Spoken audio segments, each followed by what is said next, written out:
Salut tout le monde et bienvenue dans ce premier temps mort.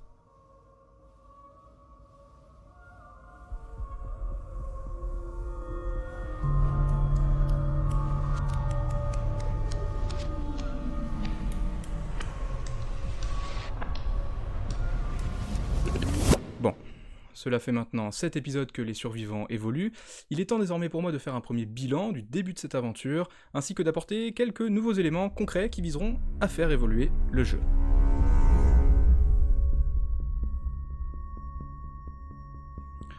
Ce groupe m'a surpris. Pour des joueurs qui ne se connaissent absolument pas, ils sont bien trop efficaces. Le premier point sur lequel je souhaitais revenir, c'est l'absence de Jimin dans ce début de saison, puisque la question m'a déjà été posée.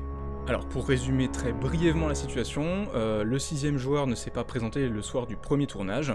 Nous avons fait le choix en fait avec l'équipe, après une brève concertation, de malgré tout débuter cette aventure. Elodie, quant à elle, nous a rejoint dans un second temps, et c'est d'ici en fait que toute ma présentation va partir. En effet, voici désormais une joueuse totalement novice qui arrive dans un groupe de joueurs très expérimentés, puisque la plupart des joueurs que vous avez suivis depuis le début de la saison ont plus de 10 ans de jeu de rôle en pratique, Elodie quant à elle le découvre littéralement. J'ai donc fait le choix de ne pas adopter à son arrivée une posture trop agressive et un gameplay trop agressif. C'est la raison pour laquelle, certains m'en ont parlé, les créatures pour l'instant ne sont pas trop offensives, trop agressives. J'avais vraiment cette volonté de laisser Elodie prendre ses aises, évoluer et découvrir la mécanique de jeu avant de passer dans un second temps à cette posture offensive que je adopterai désormais à partir du prochain épisode. Car en effet, tout cela est terminé, mon côté cynique revient à la charge et me manque beaucoup trop. Nous allons donc réaborder une narration plus complexe, plus travaillée, avec des créatures beaucoup plus agressives, et le carnage va enfin pouvoir commencer.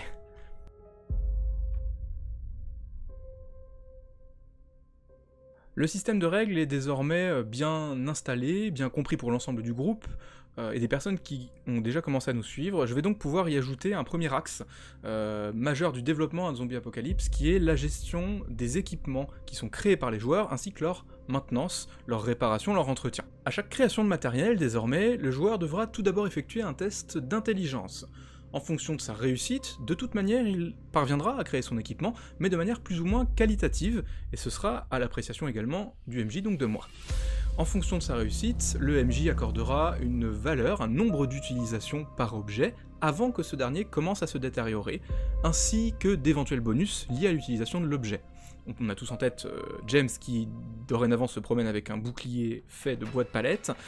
Il est normal que lorsqu'il charge ou lorsqu'il soit en posture défensive, James ait un avantage, un bonus, lié à l'utilisation d'un bouclier qui fait clairement obstacle entre lui et les créatures. Pour donner un exemple très simple, imaginons que Jason, par exemple, décide de clouter une batte de baseball. Il réussit son test d'intelligence brillamment, je lui accorde donc un nombre d'utilisation de 8. Cela signifie donc que Jason pourra utiliser 8 fois sa batte de baseball avant qu'elle ne commence à se détériorer. Dès la 9ème utilisation, Jason verra le bonus de l'arme diminuer de 5 en 5, jusqu'à revenir à ses statistiques habituelles. Les joueurs pourront cependant réparer leur matériel moyennant une zone calme et un minimum de matériel cohérent. En ce qui concerne la capacité de transport des personnages, vous l'avez vu, ce système est déjà en place dans le jeu, pour autant je trouve qu'il manque de visibilité à l'écran. On entend parfois les joueurs calculer la quantité d'objets qu'ils peuvent transporter, ajouter à leur équipement. Désormais je simplifie les choses puisque vous aurez un nouvel item qui apparaîtra à l'écran chaque fois qu'un joueur se défaussera ou ajoutera du matériel à son inventaire.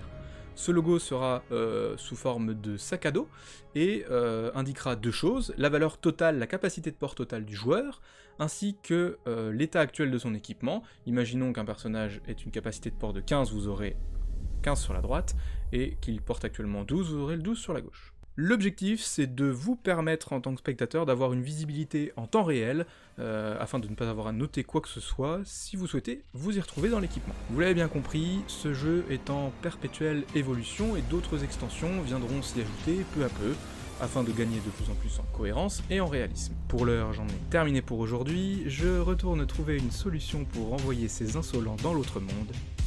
Salut.